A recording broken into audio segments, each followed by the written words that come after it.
सूत महाराज के लिए, सूत महाराज ने शौनक आदि ऋषियों के लिए कहा कि सुखदेव भगवान राजा परीक्षित को सृष्टि के क्रम की कथा आगे बढ़ाते हुए कह रहे थे, और सती महारानी के जब भस्म होने की बात बताई, देवगढ़ महादेव के पास पहुंचे तो महादेव ने प्रसन्न होकर के कहा, हे ब्रह्मा जी आप पधारे, आपका स्वागत है, वंदन अभिनंदन है, बताइए मुझे क्या आदेश है।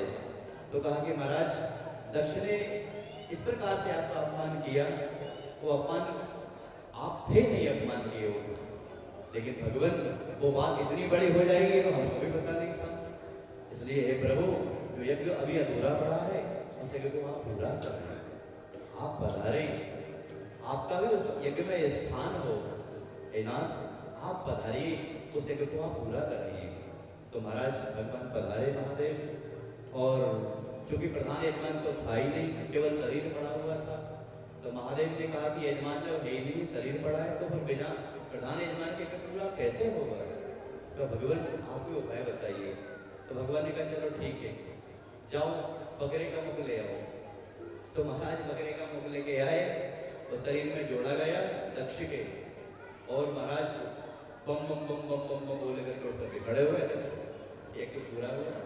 तब से एक परंपरा चल पड़ी महाराज, जब भी हम कभी शिव मंदिर में जाते हैं ना, बम बम बम बम बोलते हैं, तो जब बम बम बोलते हैं तो पता है क्या होता है, महादेव को सरस्वती की याद आ जाती है, जब महादेव प्रसन्न हो जाते हैं, चलो ठीक है, तो आपकी कामना पूरी कर देते हैं महादेव। ऐसे आशुतोष कवरदानी भगवान महादेव को प्रसन्न हुआ, कर लिया। महादेव ने कहा भैया हमको कुछ नहीं चाहिए, हमें कोई स्थान नहीं चाहिए, एक में जो कुछ बच्चा है आखिरी में वो हमारे नाम का हो जाएगा, कोई विशेष आवश्यकता नहीं, जो कुछ बच्चा है हमारे किस्मत से वो हमारा, बोलिए राधे राधे। ऐसे महाराज भगवान महादेव, मन प्रसन्न हो गया राजा परीक्षित, भगवान आपने बड़ी सुंदर कथा सुनाई, और महाराज आपने आकृति देवहूति प्रसूति तीनों कन्याओं के वंशावली का वर्णन तो आपने किया, लेकिन जो महाराज उत्तानपाद और राजा प्रियव्रत हुए हैं उनकी कथा आपने हमको नहीं सुनाई, उनका वंश कैसे बढ़ा, उनके वंश में कौन कौन ने जन्म लिया, हमने द्रौपदी का बड़ा नाम सुना है भगवान, उनकी कथा सुनाइए ना। तो उत्तानपाद नाम के जो राजा हैं, जिनकी दो पत्नियां हैं, एक का नाम है सुमति, सुरुचि और सुनीति, एक है सुरुचि और एक है सुनीति। तो महाराज कथा श्रवण कराने लगे परीक्षित जी के लिए सुखदेव भगवान। तो कहा एक समय की बात थी, सिंहासन पर उत्तानपाद राजा विराजमान थे और गोद में बालक खेल रहे थे। सुरुचि का जो बालक था उत्तम वह पिताजी के गोद में विराजित था, और जो सुनीति का बालक है ध्रुव, वह भी दूसरे बेटे को देख करके उसके पिताजी की गोद में जाकर के बैठ गया। और जैसे ये बैठा ही था कि सुनीति वहां पर पास में विराजमान थी सुरुचि ने तुरंत ध्रुव का हाथ पकड़ा, वो झुंझलाते हुए नीचे डांटते हुए कहा कि तेरा इतना मजाल कि तू पिताजी के गोद में आकर के बैठेगा सिंहासन पे, उत्तम की तरह बनना चाहता है। अगर तुझे पिता की गोद में बैठना है तो जा जंगल में जाकर तपस्या करना, भगवान को प्रसन्न करना। अगर भगवान तुझको मिल जाए तो उनसे प्रार्थना करना कि मेरा जन्म सुरुचि की माता की कोख से हो, अब तू सिंहासन पे पिताजी की गोद में बैठना। तो महाराज को रोता लगता बालक अपनी मैया के पास में गए, सुनती ने कहा क्या हुआ बेटा, क्यों रोदन कर रहे हो। अब जरा गौर से सुने, बात सुरुचि और सुनीति की चल रही है, रुचि और नीति। उपसर्ग जुड़ा है सु, मैंने कल भी कहा था, सु उपसर्ग जुड़ा है नीति में सुनीति हो गया, और सु उपसर्ग जुड़ा है रुचि क्या कहते सुरुचि हो गया। हम बोलते हैं सुरुचि भोज, अर्थात आइए पधारिए, जो आपको अच्छा लगे आपको ग्रहण करिए, ये मतलब है ना। सुनीति सुंदर नीति, एक तो नीति अच्छी बात है, ऊपर से सूट हो गया सुंदर नीति, अर्थात वो बात जो सुंदर नीति गति ही बातों को बोलती है, इसका व्यवहार सुंदर नीति गति ही है, कोई असभ्य व्यवहार नहीं है, ना कोई असभ्य वाणी है, सुंदर व्यवहार है जिसका, वह है सुनीति। तो सुरुचि वो कैसी है, तो करकसा है, वो जैसा मन में आया वैसे ही करेंगे। मन में आया बच्चे को टट लगा दी, पिताजी दोनों बैठा है, इतना मजा आता है। तो महाराज यही शास्त्र कहता है कि रुचि और नीति में क्या अंतर है। रुचि मन के अधीन है महाराज, रुचि पर मन का अधिकार है और नीति बुद्धि के अधिकार क्षेत्र की बात है। जब आप नीतिगत बात कहेंगे तो बुद्धि विवेक से सोच के कहेंगे कि भैया ये तो नीतिगत बात है, ये तो बुद्धिमानों की बात है, ये कौन की बात है, बुद्धिमानों की। और कोई रुचि की बात, भैया हमको तो ऐसा करना है, ये जाएंगे ऐसे करेंगे, मना करने के बाद तो नहीं मान रहे, भैया उसकी तो ऐसी इच्छा है, जैसी उसकी रुचि वैसे करता है, मन चल रहा है। बोलिए राधे राधे। जिस पर मन चले, जिस पर मन का अधिकार है, वो रुचि को आत्मा को मन के अनुसार गम करेगा। तो रुचि कुछ ऐसी थी सुरुचि महाराज, जिसका पुत्र था उत्तम। एक बात और महाराज, गौर करने वाली बात, देखो तो सही है, जो मन के चलने वाले होते हैं ना अपने मन से, उनके लिए हम अपने दिखाई देते हैं, हमसे अच्छा कोई है ही नहीं, हमसे अच्छा ना कोई काम करना जानता, ना कोई हमसे अच्छा किसी का व्यवहार है। यही होता है आजकल।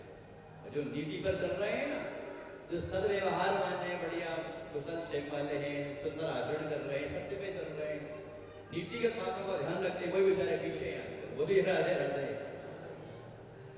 तो रोते रोते मैया के पास में आ गए। मैया ने क्या हुआ बेटा, क्या उधर कर रहा है, क्या बात है? तो कहने लगे आज तो विमाता ने डांटा है और पिताई गोद से बिल्कुल नीचे गिराया और कहा तो पिताई गोद में बैठना है तो जा तपस्या करना, नारायण को प्रसन्न करना, अगर प्रसन्न हो जाए तो उनसे वरदान मांगना कि तू मेरे कोख से जन्म ले। अच्छा ये बात कही है, अच्छी तो बात कही, इस पर रोने की कौन सी बात है? अच्छा ही तो कहा है। अरे भगवान की प्रसन्न, भगवान को प्रसन्न करो, तपस्या करो, भगवान जब प्रसन्न हो जाएंगे, कृपा करेंगे, दर्शन हो जाएगा तो उनसे वरदान मांगेंगे, जीवन धन्य हो जाएगा। तो प्रभु के लिए ठीक है, तो मैं जा रहा हूँ प्रभु। तो मैया ने कहा जा रहा है? जंगल में जा रहा हूँ तपस्या करने, और कहाँ जा रहा है? तो नीति सुनीति ने कहा बेटा अभी तू 5 वर्ष का हुआ है, जब बड़ा हो जाएगा तो तपस्या करने खूब चला जाएगा। अभी कहाँ जंगल में जाएगा, कहाँ बैठेगा, क्या खाएगा, क्या पिएगा, किस मंत्र का जाप करेगा? तेरी गुरु दीक्षा भी नहीं हुई है अभी, तो किस मंत्र का जाप करेगा, कैसे भगवान को प्राप्त करेगा, कहाँ रहेगा? तपस्या भगवान को सहज में प्राप्त नहीं किया जा सकता, तपस्या तो बड़ी कठिन बात होती है। महाराज नहीं माने, चल पड़े। अब वो तेजा क्षत्रियाणा, एक क्षत्रिय वालों के तेज का तो महाराज क्या कहे, चल पड़े। और महाराज जब चल पड़े, अब देखना भगवान तो सर्वव्यापक है, हम सब जानते हैं, हरि व्यापक सर्वत्र समान है, भगवान सब कुछ देख रहे हैं, उनकी हजारों नेत्र हैं महाराज, हजारों नेत्र हैं, सबको देख रहे हैं कौन क्या कर रहा है। आप घर में किसी भी कोने में छिड़ जाइए और बुरा काम करिए, चाहे शुभ काम करिए, आपको लगता है कि हमें छिपाए बैठे कोई नहीं देख रहा, कोई घर का ना देखे, देखे को बात अलग है, लेकिन ऊपर वाला है ना, उसका वो दिव्य कैमरा लगा है, वो महाराज कांच के अंदर भी देख लेता है और दीवार के अंदर से भी झांक के देख लेता है। बोलिए राधे राधे। उसके नेत्र से कोई नहीं बच सकता, उसका कैमरा महाराज सर्वव्यापक है। चल पड़े। अब जब चल पड़े, भागे जा रहे हैं महाराज, मन में सोचा कहाँ जाऊं, क्या करूं, किससे मिलूं, कौन से मंत्र का जाप करूंगा। अब हुई है वही तो राम और चेरा का, चले तो सही, निकल तो घर छोड़ दिया है तो छोड़ दिया, और लौटेंगे नहीं। देखिए तन्मे मना शिव संकल्प मस्तु, मैंने पहले भी कहा था, अगर आपका मन अच्छे संकल्प से भरा हुआ है और आपने घर छोड़ा है तो वो संकल्प पूरा होगा, कोई ना कोई मार्ग अवश्य मिलेगा, कहीं ना कहीं से प्रभु प्रेरणा हो जाएगी। और प्रभु प्रेरणा हुई नारद जी को, नारद जी का आगमन हुआ, रास्ते में नारद जी का दर्शन हुआ। महाराज नारद जी ने कहा अरे बेटा गुरु जी कहाँ भाग जागा चला जा रहा है, क्या बात है, किसने डांटा, क्यों रो रहा है? तो मेरे को माता ने डांटा है, ऐसा ऐसा कहा है। नारद जी हंसने लगे, अरे बेटा तू 5 साल का बालक है, जंगल में जा रहा है, कोई शेर आ जाएगा तो खा जाएगा, हिंसक जानवर रहते हैं जंगल में, तो तू कहाँ चला जा रहा है, तेरा कोई लक्ष्य ही नहीं है। तो ध्रुव जी ने कहा कि महाराज अभी तक तो मैं भागा जा रहा था, कोई लक्ष्य नहीं था मेरा, अब आप मिल गए हैं तो मेरा मनोरथ तो पहले से आधा पूर्ण तो हो ही चुका है। क्यों? क्योंकि अगर मैं घर से निकला और संत का दर्शन हो गया तो फिर पूछने ही क्या है। तीर्थ भूतो ही साधवा, साधु को संत को तीर्थ स्वरूप होते हैं। महाराज ये बात भगवान श्री कृष्ण ने भागवत के 10वें स्कंद में कही गई है।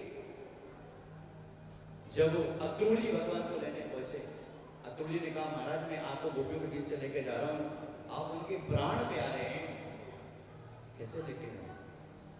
और मुझ में कोई सामर्थ्य नहीं है, ना मन से, ना वचन से, ना कर्म से मैं आपको कैसे प्रसन्न करूं, क्या श्रवण करूं। कंस का राज को मैं उसकी देख रेख करता रहता हूं, मैं तो ऐसे योग्य नहीं हूं। भगवान इनको संत कहा कि आप तो संत हैं। ना ह्यमयानि तीर्थानि, भगवान कह रहे हैं कि तीर्थों में जाने से फल तो कालांतर में मिलेगा, देवताओं की पूजन करने का फल तो कुछ समय के बाद मिलेगा, लेकिन सद्यः साधु समागम, कोई अगर संत पुरुष आ गया है, कोई साधु पुरुष आ गया है तो फल तुरंत ही मिलने वाला है। तो उसी बात को वहां पर नारद जी से कह रहे हैं कि अगर आप मिल गए हैं महाराज तो मेरा आधा संकल्प तो पूरा वैसे ही हो गया है, आप बताइए मुझे क्या करना चाहिए, कहाँ जाना चाहिए। तो नारद जी ने कहा देखो हम तुमको मंत्र की दीक्षा देंगे, लेकिन तुम्हारे पहले बड़े हो जाओ, थोड़े आयु में बड़े हो जाइए, अभी घर चले जाइए। बहुत समझाया, आखिरी में कहना पड़ा कि भगवान अब मैं घर लौटने वाला नहीं हूँ, मंत्र दीक्षा देना है तो दो, नहीं तो मैं तो आगे चला। बोलिए राधे राधे। गिरिजा संत समागम समन लाभ कछुआ, बिनु हरि कृपा न हो सो गवहि वेद पुराण। गोस्वामी जी ने कितने बड़े सुंदर शब्दों में सजाया है इस बात को। गिरिजा संत समागम समन लाभ कछुआ, बिनु हरि कृपा न हो सो गवहि वेद पुराण, गवहि वेद पुराण। महादेव ने कहा है पार्वती जी से, संत का समागम बिना हरि कृपा के हो ही नहीं सकता। अगर आपके घर में कोई संत पुरुष आया है, कोई महान पुरुष आया है, तो समझिए आपके घर में आप पर भगवान श्री हरि ने कृपा करी है, तब आपके घर में कोई संत का आगमन हो गया। और संत आ गया तो घर को बसंत बनना तय है। संत को बसंत लेके आते हैं, जीवन में बाहर संधि लेके आते हैं। हम तो माया के थप्पड़ों से महाराज बार बार पिटते रहते हैं, संत हमको उबारता है, जीवन को संभाल देता है। महाराज मुझको कृपा करिए, मुझको शिष्य बनाइए, मुझको दीक्षित करिए। तो ये बात है कहीं महाराज प्रसन्न हो गया मन उनका, नारद जी का, तो मंत्र दे दिया। कौन सा मंत्र दे रहे हैं? ओम नमो भगवते वासुदेवाय, ओम नमो भगवते वासुदेवाय। मंत्र दे दिया, 12 अक्षर मंत्र। इसका महत्व सुनो ना ध्रुव जी, इसका महत्व समझिए। मंत्रेण अनेन देवस्य पुर्यात् द्रव्यमयी बुधा। ये मंत्र है, इस मंत्र का तुम जाप करना। इस मंत्र के जाप करने से क्या होगा? जब कोई इस मंत्र का जाप करता है तो भगवान श्री हरि इस मंत्र के जाप से द्रवीभूत हो जाते हैं। मंत्रे नामस्य देवस्यो पुर्यात् द्रव्यमयी बुधा। भगवान द्रवीभूत हो जाते हैं, भगवान प्रकट हो जाते हैं। यम सप्तरात्रम प्रकटम। और महिमा बता रहे हैं, सुनिए इस मंत्र की महिमा क्या है। यम सप्तरात्रम प्रकटम पुमान् पश्यति खेचरा। यम सप्तरात्र प्रकटन पुमान् पश्यति खेचरा। कोई भी मनुष्य इस मंत्र का अगर 7 दिन 7 रात्रि तक अनवरत अगर जाप कर ले तो पुमान् पश्यति खेचरा। आकाश मंडल में विचरण करने वाले देवगणों को, गंधर्वों को, किन्नरों को, चारणों को अपने पास बुला सकता है, उनको आदेशित कर सकता है, उनको देख सकता है, उनको अपने पास बुला सकता है। कितना सामर्थ्य उसको प्राप्त हो जाता है। क्या करें महाराज, इस मंत्र का जाप कैसे करेंगे, कब तक करना है, पूरा विधान बता दीजिए। तो कहने के बस इसी मंत्र का जाप करते रहो। तो महाराज कहाँ जाएं, कहाँ बैठे, कैसे करें? तो कह रहे तुम सीधे चले जाओ यहाँ से। कहाँ? हरि का, जहाँ जिसको हरि भूमि कहा जाता है, जिसको मधुबन कहा जाता है, उस मधुबन में जाकर के तुम यमुनापुरम पर स्नान करना। यमुनापुरम में स्नान करने के बाद संकल्पित होकर के हरि की आराधना करना, इस मंत्र का अनवरत जाप करना, हरि प्रकट हो जाएंगे। बोलिए राधे राधे। कि तत्तात गच्छ भदरं ते यमुनायास्तटं शुचिः ओ पुण्यं मधुवनं यत्र सान्निध्यं नित्यदा हरे सान्निध्यं नित्यदा हरे। जहां श्री हरि की पावन सन्निधि नित्य है, कहां? श्री धाम वृंदावन में, मथुरा में। पुण्यम मधुवनम यत्र सानिध्यम नित्यदा हरे, वहां से हरि कभी नहीं जाते। पादमेकम न गच्छति, भगवान एक पग भी उस भूमि को छोड़ करके कहीं कभी नहीं जाते। ऐसा पावन धाम श्री धाम वृंदावन है, मथुरा है। यमुना का वहां पर प्रवाह है, स्नान करना। तो आइए ध्रुव जी के साथ साथ हम भी चलें। कहां चलें? श्री धाम वृंदावन की यात्रा करें, यमुना जी में स्नान करें। ध्रुव जी के साथ साथ स्नान करने के बाद में ये संकल्प करने के, हे महाराज, हे यमुना महारानी, जो ध्रुव जी ने संकल्प किया है, जिस मंत्र का जाप कर रहे हैं, हम भी करेंगे। हमको भी संकल्प करना है, हमारी भी मनोकामना पूरी हो जाए। ध्रुव जी की मनोकामना अगर पूरी होती है सब मंत्र से, तो हमारी मनोकामना भी पूरी हो जाए। ऐसी हम पर कृपा करना। बोलो यमुना महारानी की। पहुंच गए महाराज वृंदावन, श्रीधाम मथुरा की यात्रा करने पहुंच गए। यमुना में स्नान किया और स्नान करने के बाद में महाराज जो प्रथम महापरारंभ हुआ, उसमें त्रिमासे वो पहला जो महीना हुआ प्रारंभ साधना का, उपासना का, उन्होंने प्रथम मास में केवल कबीट आदि वृक्षों को, फलों को सेवन किया। कभी बेर फल खा लिए, कभी कबीट फल खा लिए, और 3-3 दिन के हिसाब से महाराज उन्होंने इस क्रम को जारी रखा। और पहला महीना उन्होंने भगवान की उपासना में व्यतीत किया। और अब जब दूसरा महीना प्रारंभ हुआ महाराज, तो दूसरे महीने में उन्होंने 6-6 दिन के हिसाब से केवल यमुना का जल पान किया और दूसरा महीने में साधना का क्रम से बिता दिया।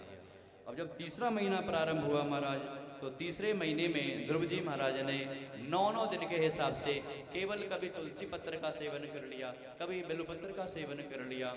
इस प्रकार से 9 दिन में एक बार केवल तुलसी दल खाना है। तीसरा महीना, समझ रहे हैं आप? पहला महीना जो किया, तो 30 दिन तक पहले महीने में केवल 3-3 दिन में कभी बेर फल खा लिए, कभी कदली फल खा लिए, कभी कबीट फल खा लिए। दूसरे महीने में 6 दिन में केवल यमुना जल को ही पान करना है। तीसरा महीना प्रारंभ हुआ तो 9 दिन में कभी तुलसी दल सेवन कर लिया, कभी बेलपत्र सेवन कर लिया। और चतुर्थ मपि वैहासम द्वादशे द्वादशे हनि। और चौथा महीना जब प्रारंभ हुआ उपासना का महाराज, साधना का, तो केवल वायु का सेवन कर रहे हैं। वो जल भी छोड़ दिया, पत्ते भी छोड़ दिए, फल भी छोड़ दिए, वो भी 12 दिन में एक बार सांस। इस प्रकार की महाराज उन्होंने प्राणायाम पर अपनी श्वास को विजय प्राप्त कर ली। बोली राधे राधे। पंचमे मास नुक प्राप्ते जत श्वासो निरपाद मजा। जैसे ही 5वां महीना प्रारंभ हुआ, वो श्वास को भी जीत लिया महाराज, और अपने सीधे पैर के अंगूठे पे महाराज खड़े हो गए, भगवान का ध्यान लगाया। और जैसे ही भगवान का ध्यान लगाया और श्वास रोकी, तो आकाश मंडल में देवगणों की श्वास रुक गई महाराज। देवगण घबराने लगे, महाराज श्वास रुक रही है, घबराहट हो रही है, बेचैनी हो रही है, क्या बात है? सब घबराने लगे, उछल कूद मचाने लगे। ये श्वास की बीमारी भला मृत्यु लोक में पाई जाती है, हमारे पास कैसे आ गई? सब घबरा के महाराज पहुंचे ब्रह्मा जी के पास में। ब्रह्मा जी ने कहा, भैया ये इसका उपाय तो श्री हरि के पास ही मिल सकता है। श्री हरि के पास में सब देवगण पहुंचे, महादेव पहुंचे। श्री हरि ने कहा कि हे महादेव, आप तो भली भांति जानते हैं कि मेरा भक्त है ध्रुव, मैं अखंड तप कर रहा है, उसके योग साधना से सब देवताओं के श्वास खिंच गई है। मैं जाता हूँ, वो तुम सबका कल्याण करता हूँ। भगवान श्री हरि महाराज तुरंत बैकुंठ से श्रीधाम मथुरा में आकर के प्रकट हो गए, उस स्थान पर जहाँ ध्रुव जी महाराज खड़े हुए हैं, एक अंगुष्ठा पर पैर के, और अपने नासिका के अग्रभाग में ब्रह्मरंध्र में भगवान का ध्यान कर रहे हैं। भगवान चतुर्भुज स्वरूप हैं, पीतांबर धारण किए, वनमाला से सुशोभित थे। जिस श्री विग्रह का भगवान का दर्शन कर रहे थे ध्रुव जी महाराज, सहसा अचानक वह श्री विग्रह उनके आंखों से ओझल हो गया। और जैसे ही वह श्री विग्रह ओझल हुआ आंखों से, झटपटाहट में जैसे ही नेत्र खुले, तो तो वही स्वरूप साक्षात भगवान प्रकट है सामने। बोले भक्तवत्सल भगवान की। नेत्र बंद करके जिनको ब्रह्मरंध्र में ध्यान कर रहे थे, वही जिनका साक्षात्कार आज सामने हो गया, भगवान सामने प्रकट हो गए।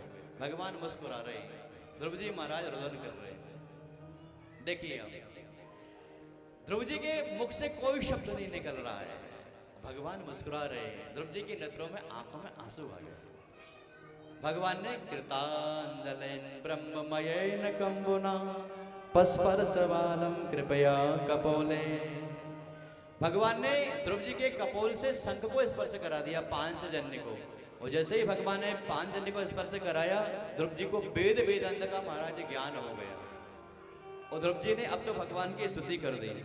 योऽन्तः प्रविश्य मम वाचमिमां प्रविष्टां संजीवयत्वखिल शक्तिधरा स्वधाम्ना हन्याश्च हस्तचरणश्रवणत्वगादि प्राणान्नमो भगवते पुरुषाय तुभ्यं प्राणान्नमो भगवते पुरुषाय तुभ्यं। भगवान के चरणों में गिरे पड़े, स्तवन करने लगे। योऽन्तः प्रविश्य मम वाचमिमां प्रसुप्तां। हे भगवान, मेरी वाणी सोई हुई थी, आपने कृपा करी और मेरी वाणी बोल पड़ी महाराज। मुझको वेदांत का ज्ञान करा दिया आपने क्षण मात्र में। हे श्री हरि, आप ही का तो सामर्थ्य है कि ये हाथ चलते हैं, ये नेत्र कुछ देखती हैं, ये कान कुछ सुनते हैं, ये वाणी कुछ बोलती है। संजीव यह तो किल शक्तिधर स्वधाम अन्यास्त हस्त चरण सर्वणत्वगादीन प्राणान नमो भगवते पुरुषाय तुभ्यम। हे भगवान, मैं आपको प्रणाम करता हूँ, मैं आपका स्तवन करता हूँ, मेरा प्रणाम स्वीकार करिए। भगवान प्रसन्न हो गए महाराज। भगवान ने कहा, हे ध्रुव, मुझसे वरदान मांगो। ध्रुव जी कहने लगे, प्रभु मुझे कुछ नहीं चाहिए, मुझे कुछ नहीं चाहिए। भगवान ने कहा, ना आपका संकल्प तो कुछ और था। संकल्प में आपने क्या कहा था? मैया ने कहा था कि जा तपस्या करना, हरि को प्रसन्न करना, हरि कहे वरदान मांगो तो कहना कि मैं सुरुचि की माँ के घर में एक बार फिर से जाऊं, जन्म लूं। अभी सुनीति के घर में से जन्म लिया है, अब सुरुचि के गर्भ में जाऊं, गर्भ में दुख फिर एक बार प्राप्त करूं, फिर मनुष्य बनूं। भगवान कह रहे यही संकल्प था ना आपका, सिंहासन पर बैठना था, राजगद्दी पर बैठना था।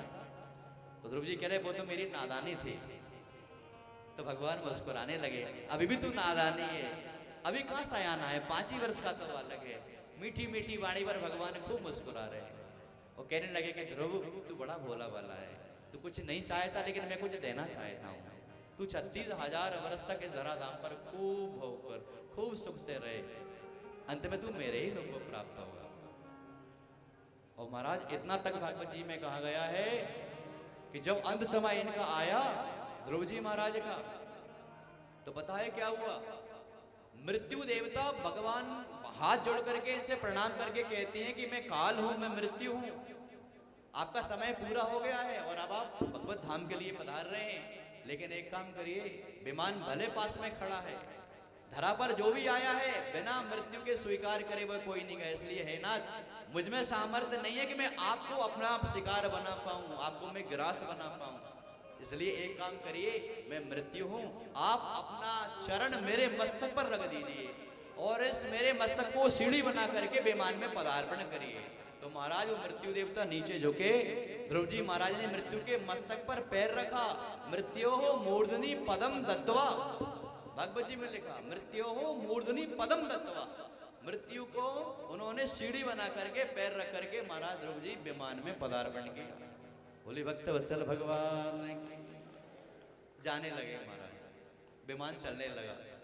याद आई मेरी मैया तो घर में ही रह गई। ओ भैया रोको रोको, विमान रोको जरा, विमान रोको, ब्रेक लगाओ ब्रेक लगाओ। तो पार्षदों ने कहा क्यों ब्रेक लगाएं, क्यों कुछ रह गया है क्या? हाँ भैया मेरी मैया तो घर में ही रह गई, भवन में ही बैठी होगी वो। तो अभी वो माला लेके बैठी थी, झोली लेके बैठी थी, हरि का नाम स्मरण ओम नमो भगवते वासुदेवाय का जाप कर रही थी, वो माला झोली वही बैठी होगी, रख के बैठी होगी। तो वो पार्षद हंसने लगे, कहने लगे जिस माँ की कोख से ऐसे सुंदर सुकुमार का जन्म हुआ है, भला वो माता पीछे कैसे रह सकती है। हे ध्रुव जी जरा आगे तो देखो। तो आगे दूसरे विमान में महाराज वो माता मुस्कुरा रही थी, हरि का नाम स्मरण करके वो हाथ में माला जोरी लेके विमान में ही बैठी थी। और मैया को देखा तो मन प्रसन्न हो गया ध्रुव जी का। बोली भक्त वत्सल भगवान की। ये ध्रुव जी का चरित्र है महाराज। तो आइए वो श्री हरि से वाके बिहारी से हम भी प्रार्थना कर लें कि हे नाथ, जैसा सहारा आप ध्रुव जी के बन गए वैसा सहारा हमारा बने रहना। बाके बिहारी मुझे, हमारे साथ में आचार्य नीलेश आचार्य जी भी विराजमान है, बढ़िया मधुर कंठ से आप वादन गायन करते हैं। तो आइए उनके साथ में, हमारे विपिन भैया के साथ में हम बिहारी जी से प्रार्थना कर लें। अच्छा मौका मिल रहा है, पुरुषोत्तम मास की बेला है, भागवत की कथा प्रसंग में, और बिहारी जी की वहीं की भूमि की कथा चल रही है अभी। इसलिए उनसे कहिए नाथ, जैसे आपने ध्रुव जी को उबारा, उनकी कामना पूरी करिए, हमारी कामना भी पूरी करिए, हम पर भी कृपा करिए। बोले भक्तवत्सल भगवान की। बाके बिहारे मुझको देना सहारा, कहीं टूट जाए ना दामन तुम्हारा।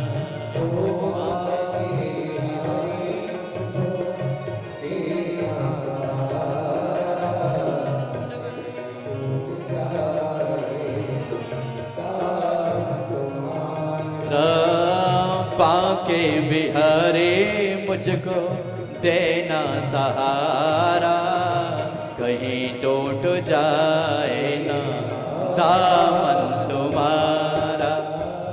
बाके बिहारी मुझको देना सहारा, कहीं टूट जाए ना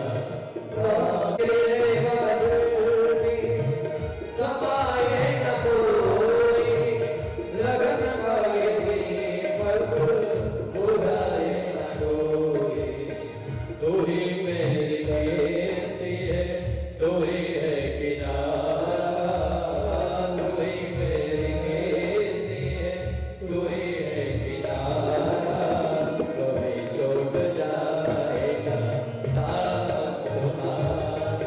ओ बाके बिहारी मुझको देना सहारा, बाके बिहारी मुझको देना सहारा, कहीं छूट जाए ना दामन तुम्हारा, कहीं छूट जाए ना दामन तुम्हारा।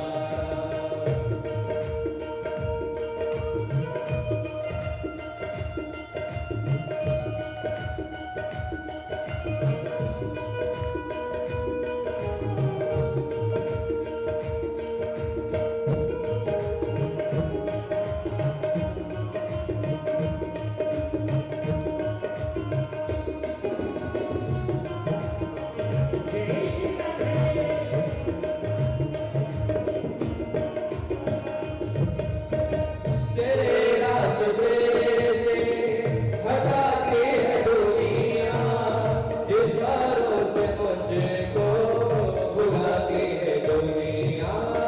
तेरे रास्ते से हटा के है दुनिया, जिस बारों से मुझको भुला के है दुनिया। देखो न हरगिज़ से जग का इशारा, देखो न हरगिज़ से जग का इशारा, कोई छूट जाए ना दामन तुम्हारा। ओ बाके बिहारी मुझको देना सहारा, बाके बिहारी मुझको देना सहारा, कहीं छूट जाए ना दामन तुम्हारा, कहीं छूट जाए ना दामन तुम्हारा। बोले भागवत भगवान की जय हो। बाके बिहारी मुझको, क्या सुनाई नहीं पड़ा? अच्छा एक बात बताइए, बाके बिहारी अगर सहारा देने को कहें तो कौन कौन कहेगा हमको भी चाहिए सहारा, हमको भी चाहिए। सबको चाहिए ना सहारा बाकी बिहारी का, तो बिल्कुल तो बैठे बैठे ऐसे प्रेम से बोलो एक बार, सामूहिक प्रार्थना में बड़ा सामर्थ्य होता है।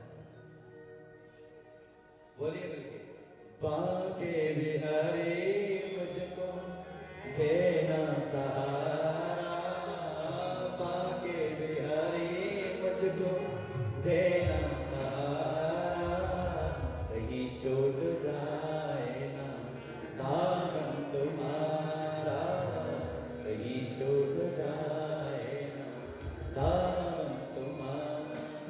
बोले बाके बिहारी लाल, जय जय श्री राम। सुखदेव भगवान कहते हैं, राजन परीक्षित, तुमने ध्रुव के चरित्र की बात मुझसे पूछी थी, मैंने वह चरित्र को श्रवण कराया। तो महाराज और इनके वंश में और कौन कौन हुए वह भी समझाइए। तो ध्रुव जी का वंश आगे बढ़ा महाराज, और बहुत सारे राजा हुए। इन्हीं के वंश में एक राजा हुआ बैन, वो बड़ा आतताई था, दुराचारी था, वह भगवत विमुख था। वो वह जब राजा बनाया गया तो कहने लगा, राजा तो भगवान का अंश का, भगवान का अंशावतार होता है, जैसा सामर्थ्य भगवान में होता है ना वैसे राजा में होता है। अच्छा तो कहते एक काम करो, हवन करो तो मेरे नाम से, नमस्कार करो तो मेरे लिए, पूजन करो तो मेरे। तो महर्षियों ने समझाया कि देखो राजा आप हैं, आप सम्माननीय हैं, आपका प्रभाव है, माना, लेकिन आप फिर भी इंसान हैं, तो भगवान भगवान। हम कैसे कहते हैं बेनाय नमः, हम कैसे आहुति दे दें बेनाय स्वाहा, नहीं दे सकते, हमको बोलने में भी पाप लगेगा। राजन भगवान भगवान होते हैं, राजा राजा है। अरे ये तो पद है, कब कौन राजा बन जाए, कब कौन रंग बन जाए, समय किसने देखा। वो सच पूछिए, जब भगवान किसी पर कृपा करते हैं ना महाराज, पल में राजा बना दे, पल में रंग बना दे, रातों रात धनवान, रातों रात। वो पता लगा रातों रात महाराज पूरा धन कोई कहाँ चला गया, चोरी गया, कहाँ गया पता नहीं, रोड पे आ गया। इसलिए हे राजन आप बुद्धि से काम लीजिए, हमको हवन पूजन आदि करने दीजिए। लेकिन जब व्यवधान पहुंचाने लगा ना तो फिर मंत्र सब महर्षि इकट्ठे हो गए महाराज, समझाया नहीं समझा तो ओंकार जैसे भरी तो महाराज नष्ट हो गया, मृत्यु हो गई उसकी, मर गया। तो मृत्यु को प्राप्त हो गया ओंकार भरने से। अब समाज में कौन प्रजा की रक्षा करेगा, संचालन किस प्रकार से होगा राज सत्ता का। तो शरीर को मथा गया और एक कौन पुरुष प्रकट हुआ, जो जंगलों में जो भील जाति के लोग रहते हैं। इस प्रकार से हे राजन और भी बहुत सारे राजा वहां पर हुए, पूरे वहां पर प्राचीन वही नाम के एक राजा हुए, बड़े कर्मकांडी थे, यज्ञ में दूध पशुओं की हवि दिया करते थे, बलिदान दिया करते थे। नारद जी ने समझाया तो समझ में आई। इस प्रकार से वंश खूब आगे बढ़ा और खूब फला होगा। तो कहा महाराज जो द्वितीय पुत्र आपने कहे मनुष्य रूपा की, जिनका नाम था आगे वो प्रियव्रत, उनकी वंशावली का कर्म भी हमको समझाइए। वो प्रियव्रत राजा महान प्रतापी थे, हमने तो ये भी सुना है कि उन्होंने एक बार सूर्य की परिक्रमा कर दी। तो कहा हाँ राजा, वह महान प्रतापी राजा थे प्रियव्रत। उनको लगा कि सूर्य में एक समय तो 12 घंटे प्रकाश होता है और 12 घंटे अंधकार रात्रि हो जाती है, अर्थात सूर्य सुमेरु पर्वत के उस भाग में चला जाता है, तो यहाँ अंधकार हो जाता है। तो क्यों ना मैं रात्रि को भी प्रकाश बना दूं, दिन बना दूं। तो ज्योतिर्मय रथ प्रकट किया महाराज, ज्योतिर्मय रथ से परिक्रमा करने निकल पड़े, सूर्य तक पहुंच गए और 7 परिक्रमा कर डाली तो 7 दीप बन गई महाराज, वो सबको दीप कहता है। ब्रह्मा जी प्रकट हुए, क्योंकि जब यहाँ पर प्रकट में सृष्टि में पता रात हो ही नहीं रही, दिन ही दिन है। तो ब्रह्मा जी ने कहा प्रियव्रत ये ठीक नहीं है, सृष्टि का क्रम जैसे चल रहा है उसको चलने दो, प्रकृति का नियम जैसे चल रहा है उसको चलने दो, प्रकृति से छेड़छाड़ नहीं करिए, नहीं तो क्या होगा, परिणाम बुरा होगा। तो महाराज समझाया तो कहा कि देखो पिताजी यहाँ पर रात्रि हो जाती, जो साधना में जीवन व्यतीत कर रहे हैं, जो उपासना करने वाले हैं, वह रात्रि में उपासना नहीं कर पाते। तो समझाया कि रात्रि विश्राम के लिए बनाई गई है, और रात्रि में जो साधक पुरुष रहते हैं वह तो भगवान का योग के द्वारा उनका ध्यान करते हैं, ज्ञान ऐसा सर्वभूतानां तस्याम जागृति संयमी, जो संयम से रहने वाला है, जो साधक है, वह तो रात्रि में भी भगवान का ध्यान करता रहे। उसे क्या रात्रि हो दिन का वो समझ में आएगा।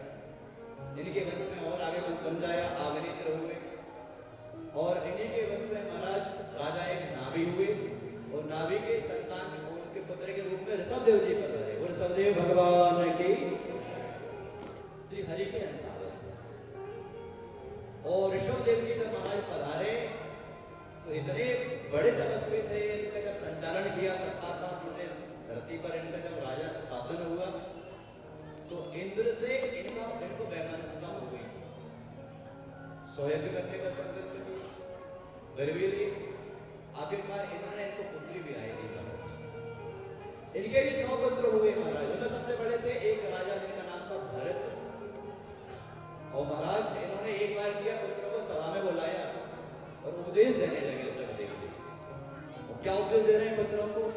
नायम देहो देहासाम त्रिलोके कष्टान भोगान नरहति पिठोगाने तपो वेकम पुत्र गायेन शतवम शुद्धे तस्मात् ब्रह्म सौख्यम त्वनंतम। हे पुत्रों, नायम देहो देह भाजाम त्रिलोके, ये जो आपको देह मिली है ना, ये देह बार बार मिलने वाली नहीं है। इंद्रिलोके, मनुष्य लोक में ये देह बड़ी महत्वपूर्ण है। क्या करें इस देह से? तपो मेघा पुत्र का ये सत्व, इस देह से श्री हरि की तपस्या करो, आराधना करो, उपासना करो। और कह रहे हैं बीर्तिर्न यावत मयि वासुदेवे न मुंचते योग योगेन तावत, न मुंचते देह योगेन तावत। जब तक इस शरीर से आपके मन वचन से भगवान के चरणों में प्रीति ना हो जाए, तब तक ये शरीर छूट ना जाए। शरीर के रहते रहते भगवान से प्रेम करो, भगवान की भक्ति करो। बोलिए राधे राधे। प्रीतिर्न यावत मयि वासुदेवे, जब तक भगवान से प्रीति ना हो, प्रेम ना हो, न मुच्यते देह योगेन तावत, तब तक कोशिश करोगे देह ना छूट पाए। अब भैया भगवान से प्रेम हुआ है नहीं हुआ ये तो पता नहीं, और ये भी पता नहीं कि कब मर जाए। काल किसने देखा, समय किसने देखा?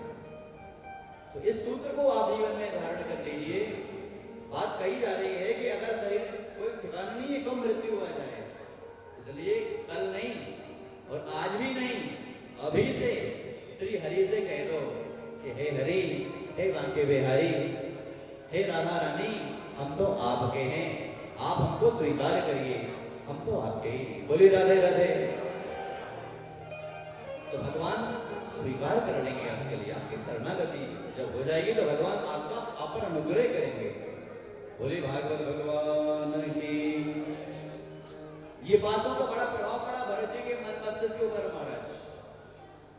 अब चूंकि भरत जी का ब्याह हो गया था, जिम्मेदारी भी थी, पिताजी से कहने लगे पिताजी मैं तो अब जंगल में जाना चाहता हूं, मैं नहीं रहना चाहता घर में। क्यों?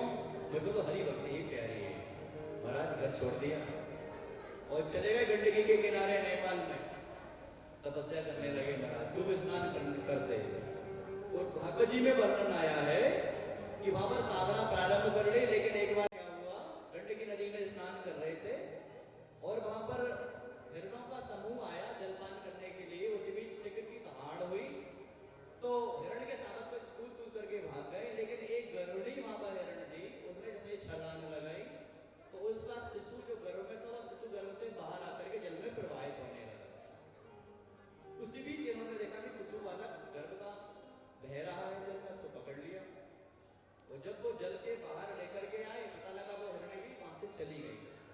थोड़े आगे जाकर के देखे तो वह मृत्यु पड़ी। अब इसका लालन पालन कौन करेगा? छोटा सा बच्चा हिरण का। कल्पना करिए, हिरण के बच्चे जो छोने रहते हैं कितने सुंदर होते हैं, बड़े सावक, उनमें क्या आकर्षण होता है। तो उनको महाराज मन आकृष्ट हो गए शिशु सावक पर, तो उसको अपनी कुटिया में ले आए, छोटे छोटे तिनके घास फूस तिनके चबाने लगे, खिलाने लगे। अब देखना, जो भगवान की तपस्या का नियम था वो तो कम हो गया और उसकी सेवा करने का काम ज्यादा चालू हो गया। सुबह शाम दोपहर उसको दुलार कर रहे हैं, उसको दाने खिला रहे हैं, उसको तिनके खिला रहे हैं,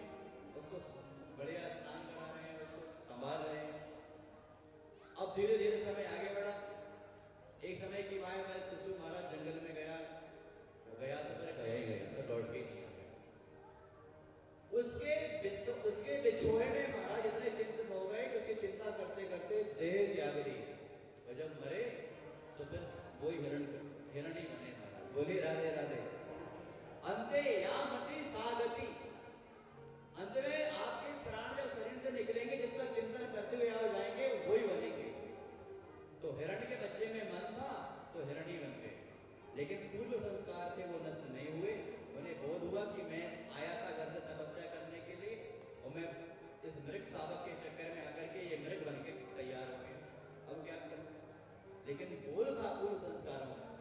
महाराज गंडकी नदी में नावी पर्यंत खड़े हो गए, भगवान का ध्यान किया और देह त्याग दी। ब्राह्मण के घर में जन्म हुआ।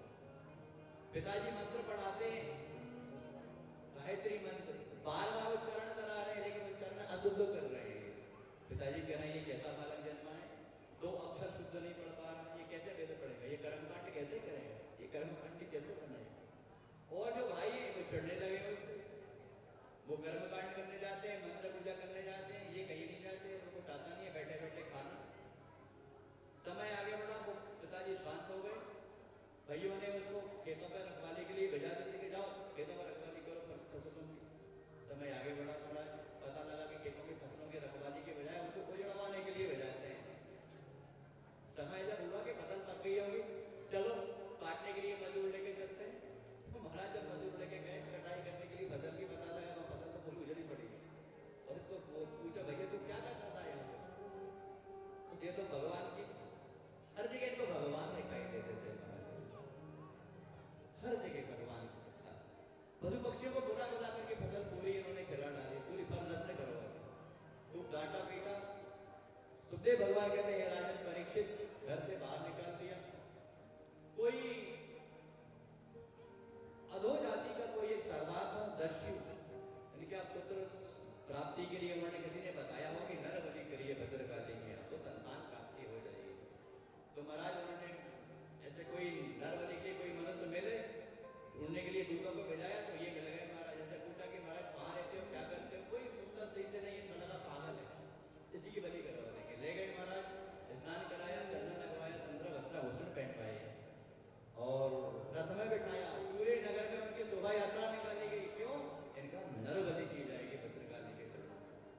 और महाराज वो सरदार हाथ में खड्ग लेकर के तैयार हो गया और भद्रकाली के किनारे सामने जैसे ही शंख खड़ा किया, इससे पहले कि वह दस्युओं का सरदार उसकी गर्दन को उड़ाता, भद्रकाली स्वयं प्रकट हो गई। और भद्रकाली मैया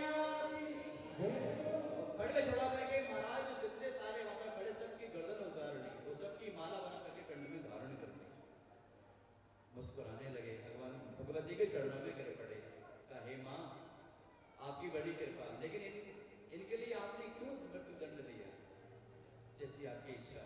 आगे बढ़ सकते। भगवान कहते हैं राजन परीक्षित इस प्रकार से भाई भरत जी जब रास्ते से अपने घर की ओर निकल रहे थे नगर की ओर, तो वहां पर राहुगढ़ नाम के राजा से भेंट हो गई। वहां पर ब्रह्म ज्ञान लेने के लिए वह कपिल देव जी के आश्रम में जा रहा था राहुगढ़, वहां पर पालकी में बैठा था। कुछ बात हुई, एक जो कहा था थका होगा उसको बिठाया आराम देने के लिए, इनसे कहा भैया तुम पालकी में जरा थोड़ी देर के लिए लग जाओ, तो इनको पालकी में लगाया। संतों की चाल निराली होती है महाराज, ये कहीं जोर से चलते हैं कहीं धीरे चलते, कोई पैर के नीचे कोई जीव ना आ जाए। एक बार चीटियों का समूह आगे से जा रहा था, चीटी ना मरे, थोड़े महाराज कूद गए, वो छलांग लगाई तो राजा जो पालकी में बैठा था उसका मस्तक पर टकराया पालकी, वो बाहर निकला, उसने व्यंग्य बाण मारा, शरीर से बड़ा हट्टा कट्टा, बड़े अच्छे शरीर था उनका। तो राजा ने तरह तरह की उपहास उड़ाया, लेकिन उन्होंने कुछ नहीं कहा। अंतिम उनको कहना पड़ा कि तुम 4 कंधों पर चल के जो जा रहे हो ना, इसमें तो कोई मरा हुआ आदमी जाके जाए तो अच्छा लगता है। भाई 4 कंधों पर बैठ के जा रहे हो, भले राजा जीते जी 4 कंधों पर जाना, ये तो उचित नहीं है ना। किसकी बात कर रहे हो, किसको मारोगे, मुझको दंड दोगे, शरीर को या आत्मा को?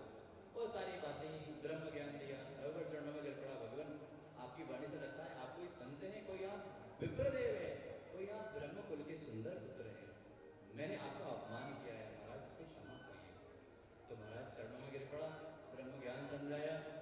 सुखदेव भगवान कहते हैं राजन परीक्षित, उस रहुगण ने उनकी वाणी से अपने जीवन का सार प्राप्त कर लिया। उनके चरणों में प्रणाम करके अपने नगर की ओर चल पड़ा। सुखदेव भगवान के चरणों में प्रणाम करते हुए परीक्षित ने कहा, हे भगवान, आपने बड़ी अच्छी हमको कथा श्रवण कराई, लेकिन एक बात तो आप बताइए कि भगवान रहुगण को भगवान ब्रह्म ज्ञान के उपदेश से वह संतुष्ट हो गया, लेकिन भगवान मैंने तो ब्राह्मण का अपमान किया है, मैं ब्राह्मण के श्राप का भागी हूं, मैं तो अधोगति में ही जाऊंगा, मेरा क्या होगा? तो सुखदेव भगवान कहने लगे, हे राजन परीक्षित, तुम भागवत की कथा श्रवण कर रहे हो, तुम तो भगवत धाम के अधिकारी होगे, तुमने भले ब्राह्मण का अपराध किया है, तुमसे अपराध जानबूझ कर नहीं अनजान में हुआ है। वो जो भागवत कथा का पान कर रहा है वह तो भगवत धाम का ही अधिकारी होगा। हे राजन, मैं तुमको एक अजामिल का दृष्टांत श्रवण कराता हूँ। अजामिल नाम का महान पापी था, दुराचारी था, वैश्या को घर में रखा था, लेकिन उसने भी संतों के कहने से अपने बेटे का नाम नारायण रखा था, और नारायण नाम रखने से अंत में जब उसके पास मृत्यु के दूत अर्थात बड़ा बड़ा वो भयानक रूप धारण करके जब मृत्यु के दूत वहां पर आए और उसको खींचने लगे, महाराज हम लोग ले जाने लगे, तो वह घबराया और अपने बेटे को पुकारा, नारायण नारायण, लेकिन पुकारा था बेटे को, वो आवाज भगवान नारायण के पार्षदों ने श्रवण कर ली, तो वो कान उनके कानों में गई, महाराज तो भगवान के पार्षद प्रकट हो गए, वो प्रकट हो गए और इन दूतों को महाराज खूब डांटा, छुड़ाया उसको। ये श्री हरि का भक्त है, नारायण नारायण बोला है, तुम कैसे पकड़ सकते हो इसके लिए? तो यम दूतों ने कहा, महाराज ये नारायण भले पुकार रहा है, आपके स्वामी को नहीं, अपने पुत्र को नारायण को बोल रहा है।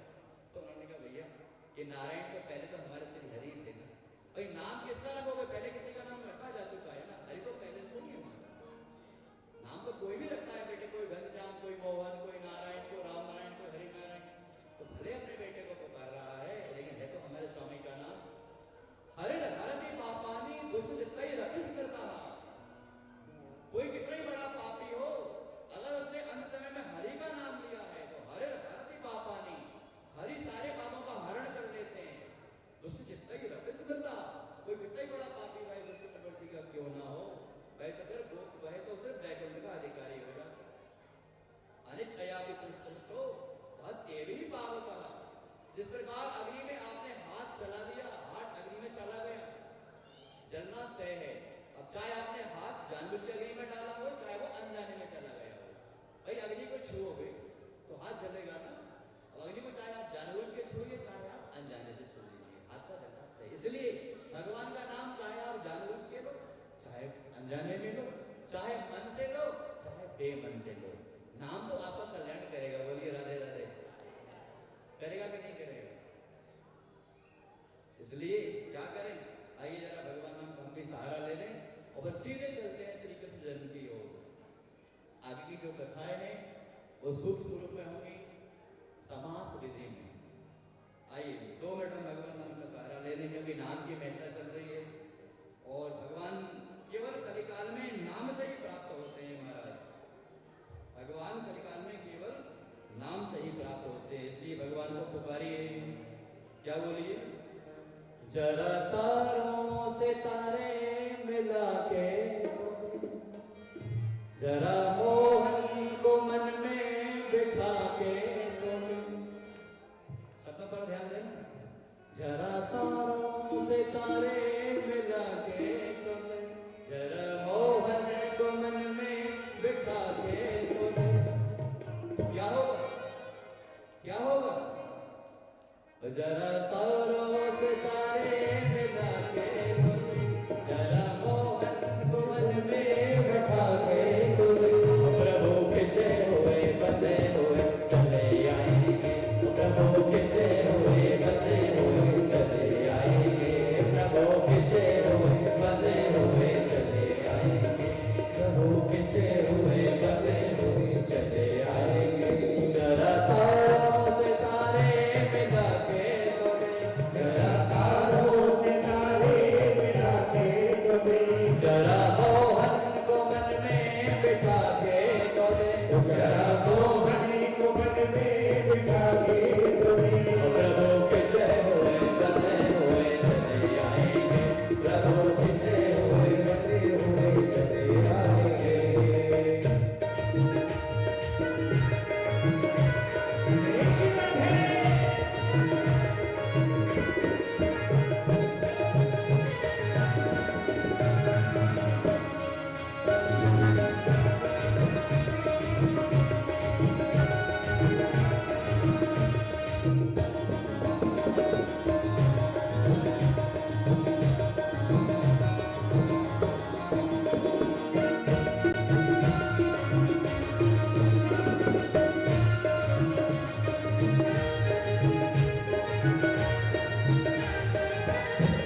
सितारे मिला के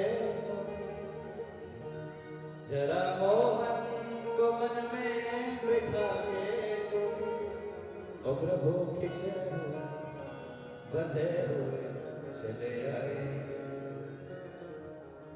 वो है दाता भिखारी तो बन के पड़े, वो है ठाकुर पुजारी तो बन के पड़े।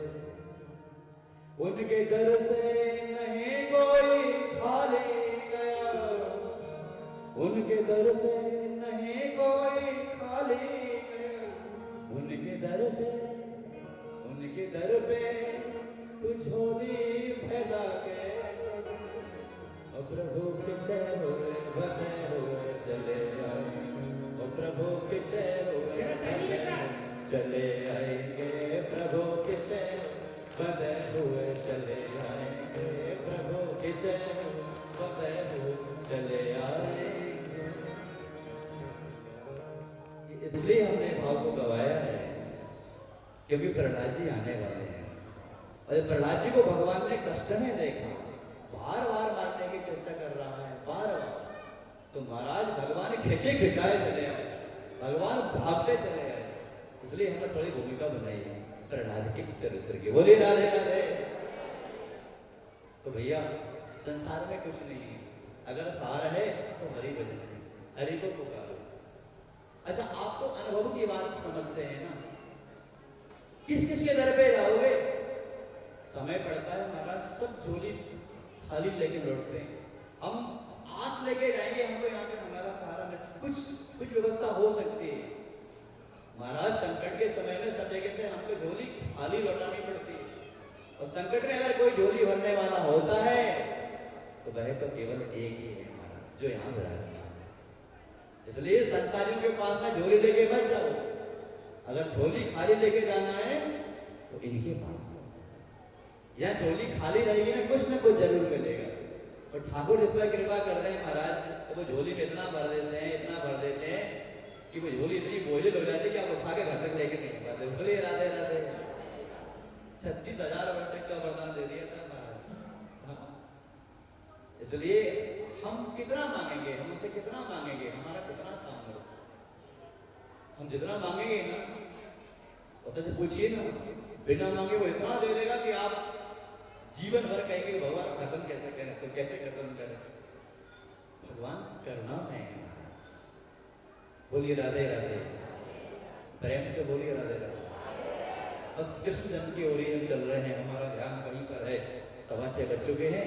आइए सुखदेव जी महाराज के चरणों में प्रणाम निवेदन करते हुए परीक्षित ने कहा, हे भगवान हम आपको बारंबार प्रणाम करते हैं। प्रभु आपने सुंदर कथा सुनाई, भगवान की नाम की महिमा आपने बताई, लेकिन आपने विविध भारत खगोल भूगोल नरक सबका वर्णन किया। भगवान आपने भारत भूमि का भी आपने वर्णन किया।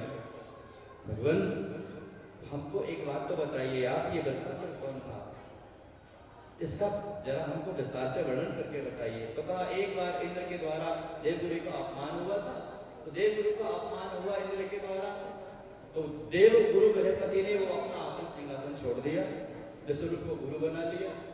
उनके 3 मुख थे महाराज, एक मुख से सुरापान करते थे, एक मुख से अन्न ग्रहण करते थे और एक मुख से मदिरा सेवन करते थे। 3 मुख थे उनके। इंद्र को जब पता चला तो महाराज इनका वध कर दिया और त्वष्टा को महाराज बड़ा क्रोध आया, यज्ञ किया और ऐसी आहुतियां छोड़ी महाराज यज्ञ में कि कोई ऐसा दिव्य पुत्र उत्पन्न हो जो इंद्र को मार सके। लेकिन क्रोध में हवन कर रहे थे, मंत्रोच्चार कर रहे थे, स्वर गलत लगा महाराज, तो मंत्र का अर्थ बदल गया। कोई ऐसा पुत्र उत्पन्न हो जो इंद्र के द्वारा मारा जाए। हवन किया जा रहा था, मंत्र ऋचा पढ़ी जा रही थी, स्वर लगाया जा रहा था कि इंद्र को मार सके। ऐसा पुत्र को एक भगवान हमको प्रदान करें, लेकिन क्रोध में हवन कर रहे थे, मंत्रोच्चार कर रहे थे, स्वर गलत लगा, तो प्रभाव क्या हुआ, मंत्र का उच्चारण जब गलत हुआ तो महाराज इंद्र के द्वारा जो मारा जाए ऐसा पुत्र हो। तो नारायण कवच का भैया पाठ किया, उससे हवन किया था। दिव्य सुंदर पुत्र, बड़ा पहलवान महाराज, वृत्तासुर जिसका शरीर पर्वताकार है। देवताओं में हाहाकार मच गई, इंद्र के सामने पहुंच गए। युद्ध करो मस्त। सारे अस्त्र शस्त्र फीके पड़ गए महाराज, देवगढ़ कांपने लगे, घबराने लगे, कंदराओं में छिपने लगे। इंद्रादिक पहुंचे महाराज ब्रह्मा जी के पास में, क्या करें इसको, बृहस्पति को कैसे मारे। तो सब देवगण इकट्ठे होकर के ब्रह्मा जी सबको ले गए कहाँ, हरि के पास में। श्री हरि ने कहा एक काम करो, ये ब्रह्म ज्ञानी के द्वारा यज्ञ भगवान से प्रकट हुआ है, नारायण कवच के मंत्रों के द्वारा इसकी उत्पत्ति हुई है, साधारण बनने वाला नहीं है। कोई ब्रह्मर्षि देखो, ब्रह्मर्षियों की हड्डियों के द्वारा उसका वज्र निर्माण करो। तो वो ऐसा कौन मानना हो, जीते जी अपने प्राण दे दे महाराज। अरे भाई किसी के पास जाओ, धन मांगो तो मिल जाएगा, कपड़े मांगो तो मिल जाएगा। कोई से जाके कहोगे महाराज वो पूछे क्या चाहिए आपको, प्राण चाहिए आपको, क्या चाहिए, प्राण चाहिए आपके, तो प्राण कोई देगा क्या। ऐसे ही हुआ, हरि ने कहा कि जाओ नैमिषारण्य में दधीची रहते हैं, उनसे प्राण मांगो, वो दे देंगे। वो संत हैं, संसारी प्राण नहीं दे सकते, लेकिन संतों का शरीर परोपकार के लिए होता है, वो देर नहीं लगाएंगे। अब तो महाराज चल पड़े नैमिषारण्य में, अपने दधीची के आश्रम में प्रणाम किया इंद्रदेव देवताओं ने। महर्षि ने पूछा कहिए बस कैसे आगमन हुआ, क्या चाहते हैं। तो कहा भगवान आपके प्राणों का दान चाहते हैं।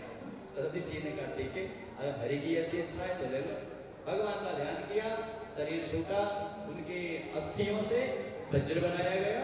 वह वज्र महाराज वृत्तासुर में चलाया गया, और वृत्तासुर का जब वह वज्र परिहार हुआ तो वृत्तासुर ने उस वज्र में ही भगवान का दर्शन किया महाराज, और भगवान का सुंदर स्तवन किया। अजात कक्षा एवं मातरम खगा स्तन्नम यथा वत्सरः। हे भगवान प्रार्थना कर रहा है कि हे प्रभु मैं इस शरीर को छोड़ रहा हूं, मैं जानता हूं कि यह वज्र महर्षि दधीची के अस्थियों से निर्मित है, और हे भगवान मुझे इसमें आपका साक्षात्कार भी होगा। हे भगवान जैसे वो पक्षी जिसके पंख नहीं है वह उड़ना नहीं जानता, उसकी माता अपने मुख में दाना लेकर के आती है और उसके मुख में रखती है, उसका ध्यान रखती है। स्तन्यम यथा वत्सतरा क्षुधार्ता। जब वो अपने बच्चे को, बछड़े को जन्म देती है, वो बछड़ा चलना नहीं जानता, माता निकल गई गो माता चलने के लिए जंगल में, सांझ के बेला में वो बछड़ा उस स्थान पर बैठा बैठा माँ को पुकारता है, और जैसे ही माँ आती है तो उसको अपनी जीभ से चाटने लगती है, दुलार करने लगती है। हे भगवान मैं आपसे ऐसे ही प्रार्थना करता हूं, प्रियम प्रियेवो दुर्गम विषण्णा। जैसे एक प्रिया का पति परदेश चला जाए, वो कब घर आएगा, कब घर आएगा, उसकी चिंता करती रहती है, उसको देखती रहती है, कण कण में पल पल उसका ध्यान रखती है। हे नाथ मैं आपका ऐसा ही भक्त बनूं,